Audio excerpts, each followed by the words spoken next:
to jump on for a few minutes today and talk about blood. So blood is used in blood oath work, obviously bindings, sealing vows and contracts. It's used for healing, protection, necromantic works, cross conditioning, divination. There's a wide variety of uses for blood in spiritual practices. It is a fuel. It fuels spells, it fuels rituals. Deity offerings oftentimes will involve some sort of blood work. So I wanted to just talk very, very briefly about that, starting with having a dedicated blood altar, somewhere where you have a blood quill and a blood infused ink for very specific blood work sigils. I can show you mine. It can be a very small shrine box, something movable, easy to manage. You don't have to carve out a whole new area. So I'll show you mine real quickly. I basically use a shrine box. Right now, you'll notice I do have Anubis in here because Anubis is who I was petitioning for some recent work. But blood infused ink, I use a little dagger as my quill right now. I know you probably can't see that very well. I do have a blood mixing pots in back with a Durga Kali blessing. So it can have pretty much anything in here that you're working specifically your blood practices with. It's very small, very movable. It doesn't require a lot of space, which I know is a big deal for a lot of us who have multiple altars.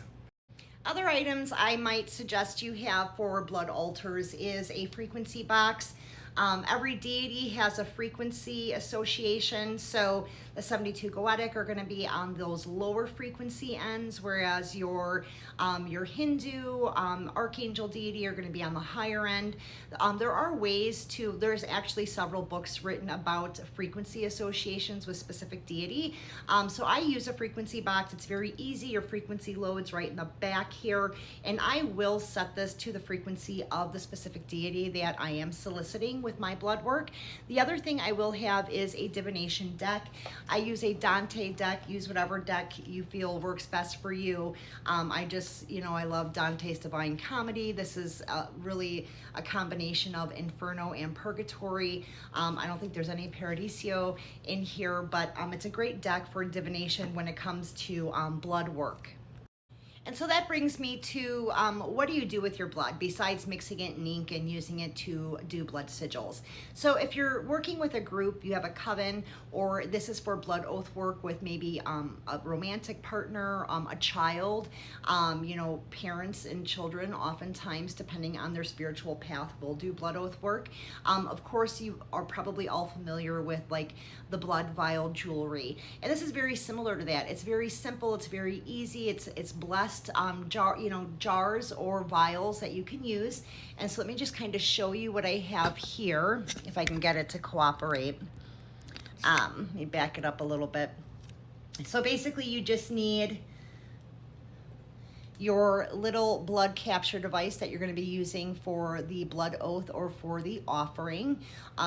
Very tiny. Here you have a little screw cap to seal it.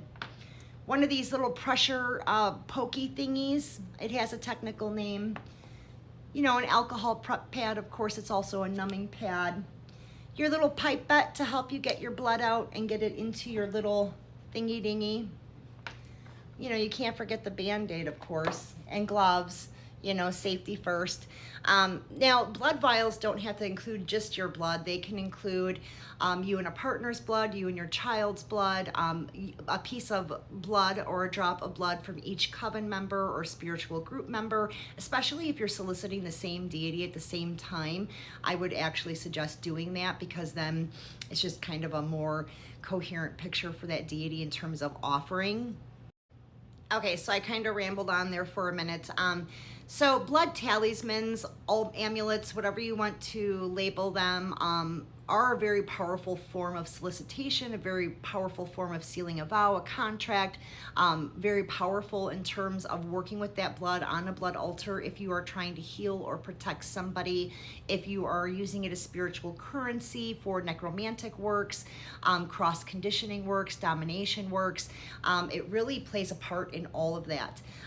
Do you have to work with deity to work with blood? Not at all. I mean, you can do ancestral works with blood, transient spirit work works with blood, or if you work from solely a quantum level of energetic manifestation through energetic manipulations, you can work with blood as well, because there is a frequency charge there, and it can be manipulated if it's attached with an energetic bridge to a target.